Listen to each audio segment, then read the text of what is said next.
to week 4. This week we're discussing biometrics. Did you know your health plan covers one annual screening, including cholesterol, blood sugars or blood glucose, and blood pressure? But before we get started with biometric screening, let's chat about staying motivated. In a weight management program, it's very easy to lose that motivation. But what separates successful people or top athletes? It's their commitment.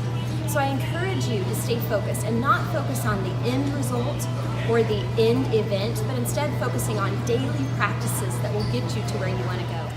We know that excessive weight impacts our health, but how does it impact our health? Well, we typically see a number of things.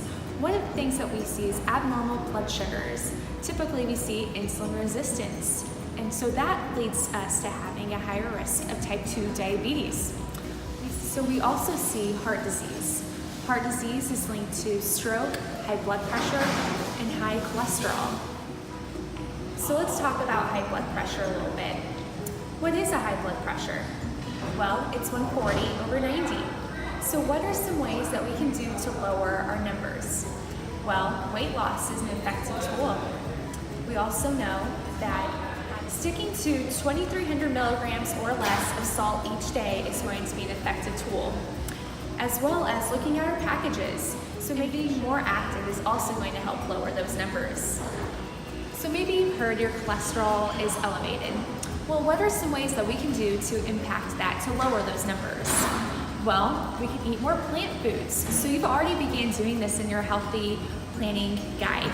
So hopefully we're seeing those numbers increase. So fruits, vegetables, legumes, those foods are definitely going to help lower our cholesterol.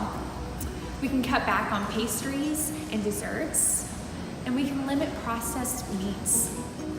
Another condition that is linked to excessive weight is high blood sugars. High blood sugars can lead to diabetes. So let's talk about a few solutions.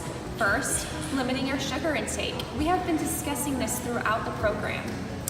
Let's talk about reducing our portion sizes. We have been talking about this for quite some time now, and most of you are doing a great job, so keep up with that.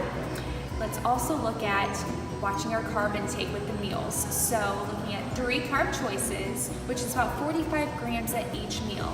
If you are using the healthy planning guide, then you are noticing how many carbs you're having with each meal.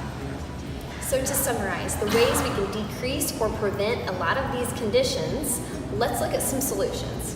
So for one, following your Choose Wisely program for at least another 6 months. So this way you can really assess change. Also remember to add your fiber-rich food, including plants like fruits and veggies and whole grains. Those will all be fiber-rich and help with cholesterol. Also remember your healthy fats, which are important, which are in fatty fish, avocado, nuts and seeds. And we also want to keep trying to decrease our sugar intake. So it should look like less than 24 grams of added sugar per day for women and less than 36 grams of added sugar per day for men. And last but not least, you've heard it from us multiple times, increase your water more than 60 ounces per day. And a lot of you are working on this. You're doing a great job. Some of you are way beyond. Keep up the good work. I think that's mostly it, don't you, Sarah? I think so. Awesome job. So moving on from nutrition, let's talk a little bit about support.